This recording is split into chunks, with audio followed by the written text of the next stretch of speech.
ways of getting the better of Zeus once more on his mind. Eventually, he clapped his hands to draw attention of the leader. Your tribe has flourished, and it pleases me to no end that you worship the gods in an appropriate way.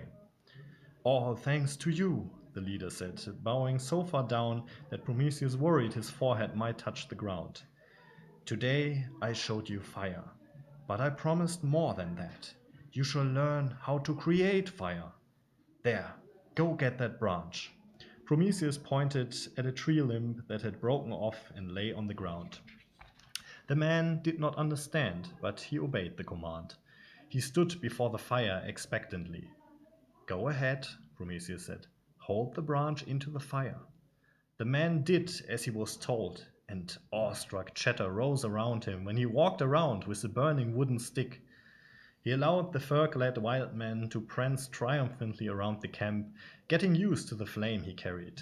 Then Prometheus joined him and took the stick from the man. He tossed it into the fire pit. All eyes were on him as he kicked sand onto the fire and smothered the flames. What would you do if you didn't have a vial of eternal fire? He asked the assembled men. They did not know the answer, of course. He smiled again. His humans were primitive, true, but they were also curious and resourceful. Prometheus knew that they would eventually discover the secret of fire, now that they were aware of its existence. Although there is merit in working things out on your own, he had set out to teach them the arcane arts, and so he did. If Zeus doesn't ignite trees with his lightning, then you could also create fire on your own. Let me tell you about flint. Prometheus awoke when he heard cracking branches from a careless person's footsteps. He looked to the sleeping humans and their extinguished fire.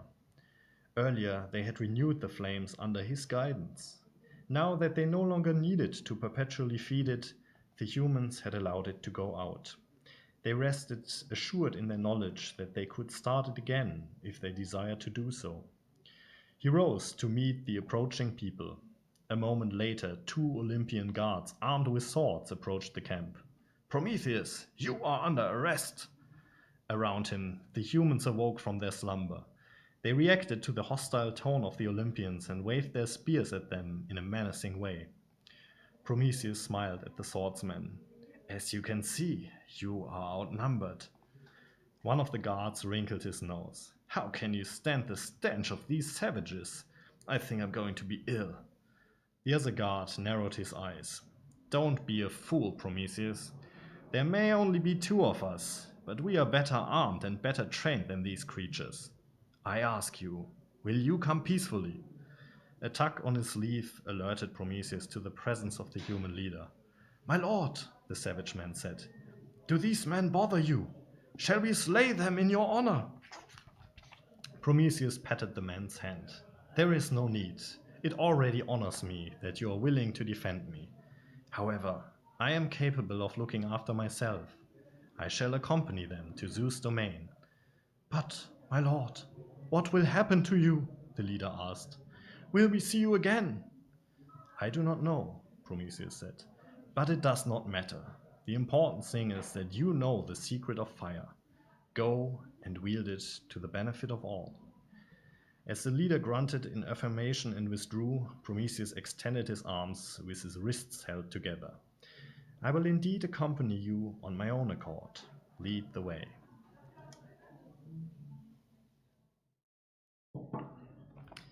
At the palace, Prometheus was ambushed by a rat-faced Zeus. Contrary to the images that circulated, the real Zeus had a slightly disheveled look about him, with a scraggly beard and wild hair. The paunch of his belly documented his taste in opulent feasts and sweet wine. Prometheus towered a solid 10 inches above the Olympian god. You, Zeus bellowed, you have swindled me for the last time! Prometheus did not even flinch at the outburst. Zeus' tantrums were well known. Whatever do you mean, honorable Zeus? The god pointed at Prometheus with a pudgy finger. You know full well what I'm talking about. You stole my fire, and what's worse, you shared it with those filthy humans. Oh, I might have, Prometheus said.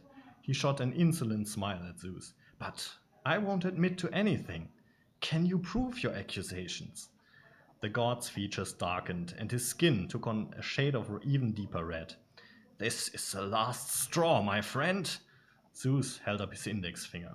First, you tricked me into leaving the best parts of the animals to humans, with the bones and scraps going to the gods, supposedly as a token of worship. Next, the god raised his middle finger. Then you steal fire.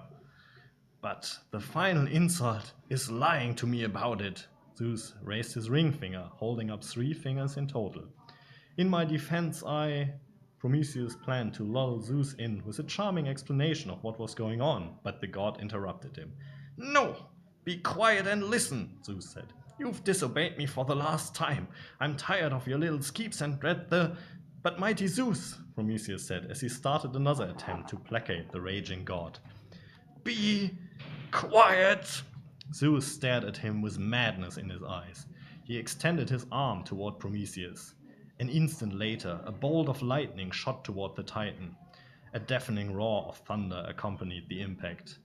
Muscles spasming, Prometheus flew backward. He smashed against one of the white pillars. Still stunned from the bolt, he nevertheless felt that he had broken some bones. Prometheus fell to the ground, and smoke rose from the smoldering dark spot on his chest. Mighty Zeus, he said with a croaking voice, I bow to your wisdom, and gladly accept a term in the prison of Tartarus. Zeus approached the fallen titan. The god had a malicious glint in his eyes. Prometheus' ears were still ringing from the thunder, but somehow he managed to hear what Zeus told him. As you said, I can't prove anything. Therefore, I won't send you to Tartarus. Your punishment will be carried out on Earth, among those wild men that you adore so much. Panic rose inside of Prometheus. Mighty Zeus, you can't! Oh, trust me, I can, Zeus said. He yanked Prometheus up by his hair, then flung him into the arms of the palace guards. Begone! Stripped of his coat and power, the nude Prometheus was chained to a rock somewhere on Earth. One of the guards approached the Titan. He showed the captive Prometheus a birdcage. Zeus isn't content with merely imprisoning you. Here's your real punishment. Inside of the cage sat an eagle, with which the guards released. The animal tried to hack off the guard's finger, but the man swiftly withdrew. Instead, the bird of prey descended on the helpless Prometheus and began to tear open the Titan's skin with its beak. Prometheus cried out as the eagle began to pick at his liver. The guards withdrew and left Prometheus to his fate. Thanks to his supernatural healing abilities, his liver and torn skin grew back during the night. On each new morning, the sadistic bird drew blood with its beak, tormenting the chained Titan. Prometheus expected to grow accustomed to the continuous assault. Instead, his rejuvenated tissue was particularly tender. He resigned himself to being captive until the end of days, or at least until his chains had become brittle enough for him to break. After decades of waiting and being ripped apart, something unexpected happened. His humans were no longer the savage men that Prometheus had created. A longboat appeared in the distance. Through the haze of pain, Prometheus focused on its approach. The boat moored in the distance, and a hero climbed the rocks. When the man reached Prometheus, the eagle attacked, but the hero fought off the bird. With angry screams, the eagle retreated. It circled Prometheus and his rescuer for a while before eventually flying away. I thank you for rescuing me, Prometheus said. The man smiled. He raised his sword that he had used to drive away the eagle. The blade crashed down on the chains, splitting them in half. This is what heroes do. No need to thank me. Prometheus rubbed his aching wrists. He admired the buff man with his curly hair. Regardless, you freed me and have earned my gratitude. What is your name? I'm Heracles, champion of the downtrodden. I am the Titan Prometheus. Zeus himself cast me out and banished me from his palace. The eagle you chased away constituted my punishment. Heracles rubbed the beard on his chin. I see. It is a strange world. Since he had missed key developments on Earth and the realms beyond, Prometheus was inclined to agree. The world is peculiar indeed.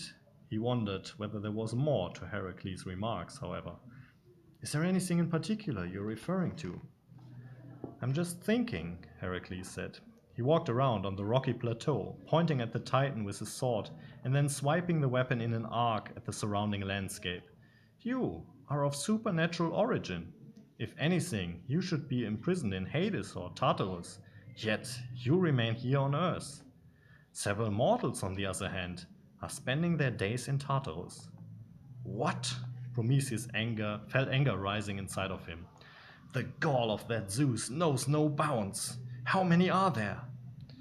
I know of at least two, Heracles said.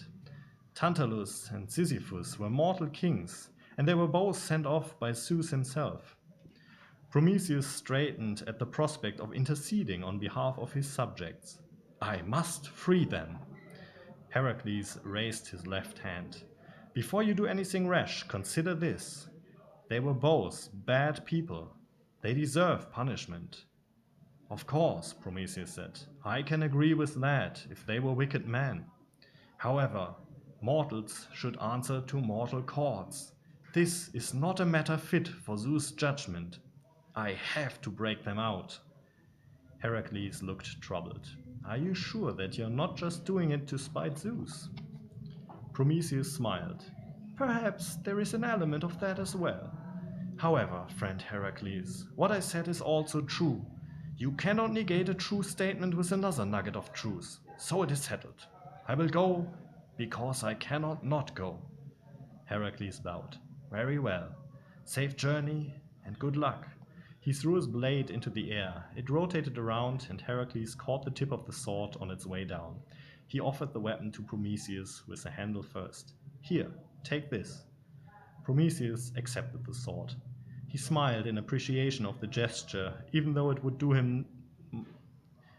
not do him much good in a real fight. Thank you. Before I go, please tell me everything about Sisyphus and Tantalus and their punishment. Prometheus listened with growing horror as the hero recounted their tales. Prometheus found his skybark in the same spot where he had left it so long ago. No mortal had dared to touch his property.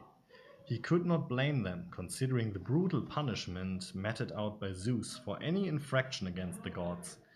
Once he was on board, he entered the interior cabin. A cool breeze from a grate in the ceiling to refresh him. Without care, Prometheus tossed the sword into a corner. He retrieved undergarments and a leather coat from a wardrobe in the back of the cabin. There, much better. Satisfied, he moved to the front of the cabin. Opposite the window, a cushioned chair was bolted to the floor. Prometheus let himself fall into the comfortable seat.